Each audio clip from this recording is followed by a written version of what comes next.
Шагаад ахуйн тулгамсан асуудлыг шийдвэрлэн сэдвт чуулга уулзалт боллоо. За уулзалтад Япон улсын талаас мэргэжлийн төлөөлөл хүрэлцээрч өөрийн улсын туршлага мэдээллийг хуваалцсанараа онцлог байлаа. Ер нь бол шагаад ахуйн салбарт биднэрт одоо хийх юм маш их байгаа. Тэгэхээр яг эхний ээлжинд бол бид нар шагаан үений дурангийн мэдсэл имчилгээг бол нэлээ дэвшилтэт технологиор нэлээ үр дүнтэй аргаар одоо имчилгээг нэвтрүүлэх аргыг бол нэлээ эрчимтэй эхлүүлж байгаа.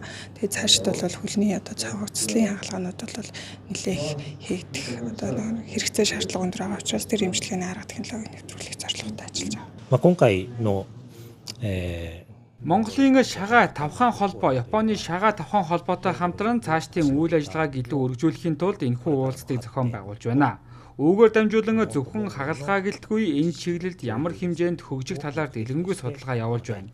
Бид хөл тавхан гэмтээд ирэхэд тэр хүнийг хэрхэн яаралтай эрүүл болгох уу, буцаад хэвийн амьдралд нь хэрхэн оруулах уу гэдэг дээр анхаарч ажилладаг.